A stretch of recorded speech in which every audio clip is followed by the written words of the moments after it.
चलिए अब बात करेंगे इस वीडियो में पश्चिम बंगाल की। दीदी के सबसे मजबूत किले में दरार आ गई है। 60 बागी नहीं बल्कि ये 17 विधायक तय करेंगे कि ममता बनर्जी का सियासी भविष्य क्या होगा। नमस्कार, आप देख रहे हैं न्यूज़ 80 का डिजिटल प्लेटफॉर्म। मैं हूं आपके साथ श्रुति श्रीवास्तव।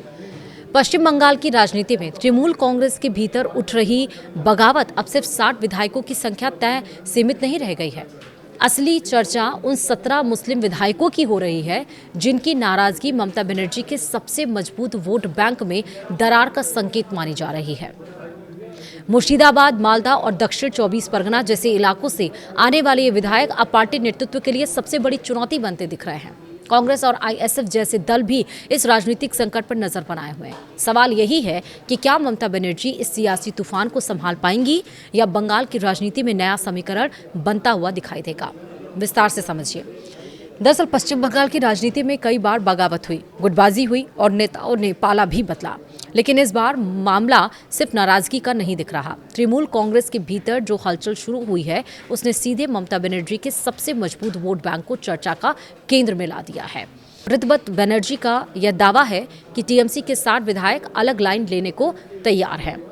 राजनीतिक तौर पर बड़ा जरूर है, लेकिन असली सियासी संदेश उन 17 मुस्लिम विधायकों से निकल रहा है जिनकी वफादारी पर सवाल उठने लगे हैं। बंगाल की राजनीति में मुस्लिम वोट बैंक सिर्फ चुनावी समीकरण नहीं रहा है, बल्कि यह ममता बनर्जी की सबसे बड़ी ताकत माना जा रहा है। यही वजह है कि पार्टी के भीतर पैदा हुई यह दरार अब साधारण राजनीतिक विवाद नहीं लग रहा है। अगर यह असंतोष और बढ़ा तो इसका असर सिर्फ विधानसभा तक सीमित नहीं रहेगा, बल्कि 2026 के चुनावी माहौल पर भी दिखाई दे सकता है। राजनीति में अक्सर संख्या से ज्यादा संकेत मायने रखते हैं और फिलहाल बंगाल की राजनीति में सबसे बड़ा संकेत यही है कि दीदी के सबसे भरोसेमंद माने जाने वाले चेहरे अब असहज दिखने लगे हैं। मुर्शिदाबाद, मालदा, दक्षिण 24 परगना और अल्पसंख्यक बहुल कई इलाकों से आने वाले करीब 17 से 18 मुस्लिम विधायक कथित तौर पर ऋतुव्रत बनर्जी के रियल तृणमूल अभियान के साथ खड़े बताए जा रहे हैं। यही संख्या अब टीएमसी नेतृत्व की चिंता का कारण बनती जा रही है। राजनीतिक जानकार मानते हैं कि ममता बनर्जी संगठन को फिर से खड़ा कर सकती हैं, बागी नेताओं को बाहर का रास्ता दिखा सकती हैं, लेकिन अगर मुस्लिम इलाकों में भरोसा कमजोर हुआ तो उसकी भरपाई आसान नहीं होगी। बंगाल में अल्पसंख्यक वोट बैंक ने हर मुश्किल दौर में टीएमसी को बचाया है। अब उसी आधार में दरार की चर्चा पार्टी के लिए बड़ा खतरा मानी जा रही है। यही वजह है कि पार्टी के अंदर और बाहर दोनों जगह इस बगावत को सिर्फ गुटिया राजनीति नहीं बल्कि भविष्य के बड़े सियासी संकट के तौर पर देखा जा रहा है। मुस्लिम विधायकों की नाराजगी आखिरकार क्यों बढ़ रही है, क्यों बेचैनी बढ़ रही है? तृणमूल कांग्रेस के अंदर सबसे ज्यादा चिंता इस बात को लेकर है कि पार्टी के मुस्लिम चेहरे अब खुलकर सवाल उठाने लगे हैं। ये वही नेता हैं जो पिछले कई चुनाव में ममता बनर्जी के सबसे मजबूत सिपाही माने जाते रहे हैं। अगर यही नेता अलग लाइन लेते दिखाई देंगे तो इसका सीधा असर जमीनी कार्यकर्ताओं और वोटर्स पर पड़ सकता है। राजनीतिक विशेषज्ञों का मानना है कि बंगाल की राजनीति में मुस्लिम नेतृत्व सिर्फ प्रतिनिधित्व नहीं बल्कि संगठन की रीढ़ माना जाता रहा है। ऐसे में 17 विधायकों का असंतोष टीएमसी के लिए सामान्य घटना नहीं है।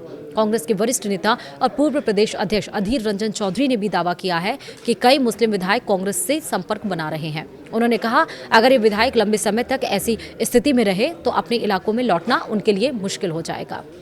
इस बयान ने राजनीतिक हलकों में हलचल और बढ़ा दी। सूत्रों के मुताबिक कुछ विधायक कांग्रेस और इंडियन सेक्युलर फ्रंट यानी कि आईएसएफ के नेताओं से भी बातचीत कर रहे हैं। हालांकि अभी तक किसी औपचारिक गठबंधन या दल बदल की पुष्टि नहीं हुई है, लेकिन ऐसी चर्चाएं हैं कि टीएमसी नेतृत्व के लिए बड़ा संदेश मानी जा रही है। बंगाल की राजनीति में बैक चैनल बातचीत अक्सर बड़े बदलाव का संकेत मानी जाती है। बागी खेमे में शामिल तृणमूल विधायक अखरुज्जमान खान ने साफ कहा है कि उनका मकसद पार्टी को नुकसान पहुंचाना नहीं है। उन्होंने कहा, हम तृणमूल के साथ हैं और ममता बनर्जी ही हमारी नेता हैं, लेकिन विधानसभा दल के स्थापित नियमों को नजरअंदाज किया गया, जिससे हमारी छवि खराब हुई। हमने सिर्फ विधायी दल की गरिमा बचाने के लिए कदम उठाया। बागी विधायक अब ममता बनर्जी से औपचारिक मान्यता और संवाद की मांग कर रहे हैं, लेकिन सवाल यही है कि क्या टीएमसी नेतृत्व इस समांतर शक्ति केंद्र को स्वीकार करेगा? क्योंकि अगर पार्टी नरमी दिखाती है तो इससे और नेताओं को भी खुलकर असंतोष जताने का मौका मिल सकता है। बंगाल में लंबे समय से कमजोर पड़ी कांग्रेस अब इस संकट को अवसर की तरह देख रही है। पार्टी को उम्मीद है कि अगर टीएमसी के भीतर असंतोष बढ़ता है तो अल्पसंख्यक राजनीति में उसके लिए नई जगह बन सकती है। आईएसएफ भी मुस्लिम बहुल इलाकों में अपनी पकड़ मजबूत करने की कोशिश कर रहा है। राजनीतिक जानकार मानते हैं कि फिलहाल मुस्लिम वोट पूरी तरह टीएमसी से दूर नहीं है, लेकिन अगर विधायकों के स्तर पर अस्थिरता बढ़ती है तो इसका असर धीरे धीरे वोटर्स पर भी पड़ सकता है। बंगाल की राजनीति में धारणा बहुत तेजी से बनती है और बिगड़ती भी उतनी ही तेजी से है। ममता बनर्जी के लिए यह सिर्फ बागी विधायकों का मामला नहीं है, असली चुनौती उस भरोसे को बचाने की है जिसने उन्हें बंगाल की राजनीति का सबसे बड़ा चेहरा बनाया। पिछले एक दशक में उन्होंने खुद को अल्पसंख्यक समुदाय की सबसे मजबूत राजनीतिक आवाज के तौर पर स्थापित किया। लेकिन अब अगर उसी समुदाय के विधायक विकल्प तलाशते दिखे तो यह टीएमसी के लिए लंबी राजनीतिक परेशानी बन सकती है।